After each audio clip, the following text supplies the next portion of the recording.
Duchess of Cornwall takes starring role in puppet show 0140 in the telling of a traditional love story featuring a princess. It was quite the casting coup.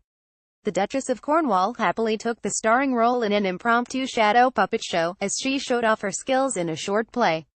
Wielding a shadow puppet of her own, she gamely moved its limbs as a cast of three told the story of a princess kidnapped by an ogre and saved by heroic monkey warriors.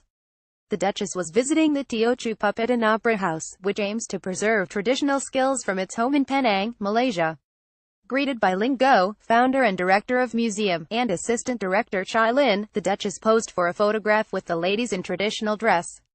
The Duchess of Cornwall with a puppet used during performances at the Teochew Puppet and Opera House in Penang, Malaysia. Credit Tim Rickerix Shutterstock. Moving inside, she was shown instruments including cymbals and drums, asking how they were made. Told Ling Glh's family had been puppeteers for 5 generations, she exclaimed, "It's a family affair." Camilla poses with women in traditional dress at the Teochew Puppet and Opera House. Credit Chris Jackson Getty. Directed to a table, she was shown shadow puppets and, when invited, picked one up to see how it worked. Pauline Fan, creative director of cultural organization Pusaka, explained that the story had been adapted from the Ramayana, ancient Indian folktale Rama and Sita. Camilla was visiting the Teochew Puppet and Opera House in Penang. Credit Chris Jackson Getty. The Malaysian version tells the story of a princess, played by the Duchess puppet, who is kidnapped by an ogre king. Instructed by her beloved, she is eventually saved by an army of monkey warriors. The Duchess appeared to thoroughly enjoy herself, gamely moving the puppet's arms to play along. Camilla looks to be enjoying herself as she moves the puppets. Credit Chris Jackson Getty. She then moved to listen to a yanquing instrument being played and admire ornate opera headdresses, before sitting down to take in a puppet show from the professionals. Afterwards, she was given a second try at joining in, this time with a stringed puppet. Successfully manipulating its limbs with the string, she appeared pleased and surprised, telling onlookers, "I could have been a puppeteer." The Duchess of Cornwall with performers at the Teochew Puppet and Opera House. Credit Chris Jackson Getty. The Duchess later moved to the cool shade of the China House Cafe, a favorite Penang haunt for visitors including Julie Walters, who became a regular while filming Indian summers in the region. She was shown the cafe's extraordinary selection of around 40 different cakes, before sitting down with local craftswomen to learn about their skill. Pulling up a chair next to Lillian Tong, director of the Penang Peranakan Mansion, the Duchess watched as they deftly embroidered a beaded pattern in a frame. Camilla tries her hand at embroidery on her visit to China House in Georgetown, Penang. Credit Chris Jackson Getty. "It's very good," she said. "So impressive. My husband, the Prince of Wales, started a school for traditional arts and now it's scattered in different countries. I hope they'll have it here because it conserves their traditions. It's so lovely to see this lovely work still being done. Particularly taken with a pair of tiny embroidered slipper-like shoes," she told Mrs. Tong. "I love beadwork. I always have it on my clothes. It's a great favorite of mine." Camilla takes part in the traditional puppet show. Credit Chris Jackson Getty. Offered the chance to do some sewing of her own, she tried to do a tentative stitch before apologizing for forgetting her glasses. "I'm sorry I don't have my glasses, but even if I did have them, I'm not a very good sewer," she said. The Duchess also tried her hand at batik painting, creating the beginning of a blue flower while she asked about the colored ink artists were using. As her husband embarked his own program of events focused on heritage and the environment, she took a moment to pause for a cup of tea at China House before an evening reception. Camilla, the Duchess of Cornwall and Prince Charles at the Sri Mahamariamman Temple. Credit Chris Jackson Getty. Earlier, the royal couple walked the Street of Harmony in Penang, where they spent time at 4 religious houses and joined in with some of their traditions.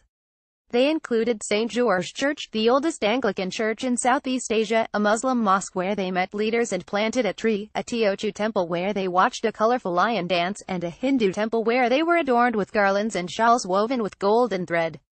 The visit was intended to show the religious diversity of Malaysia, showing how different faiths can live in peace and prosperity.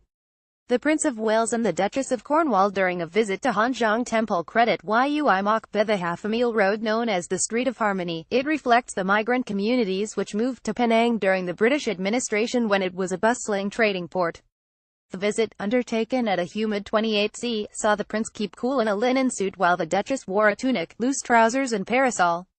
She adorned a headscarf to enter the Kapitan Keling Mosque to meet an elder imam and admire the architecture. Camilla arrives at the Kapitan Keling Mosque. Credit Chris Jackson Getty. It was once suggested that the prince hoped to be defender of faith when king, reflecting his wish to celebrate and promote religious tolerance. In 2015, it was confirmed he would stick to the name of Defender of the Faith, when he eventually becomes head of the Church of England in a tradition dating back to Henry VIII.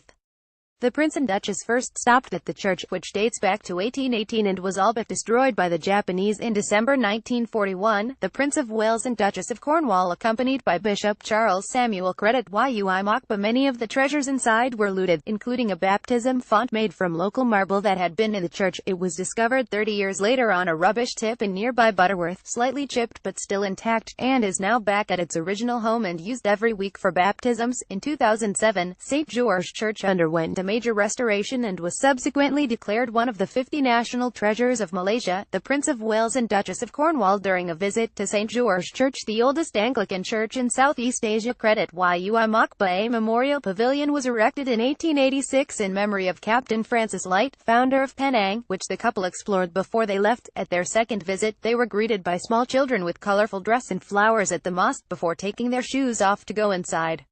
Speaking to the oldest surviving imam, the Prince and Duchess learned about the history of the mosque, stepping outside to meet local Muslims and ceremonially plant an olive tree. Prince Charles and Camilla's tour of Asia Gallery puff at the third venue, Han Zhang Ancestral Temple. The Prince and Duchess were charmed by a colorful and noisy lion dance, later posing with them for a photograph.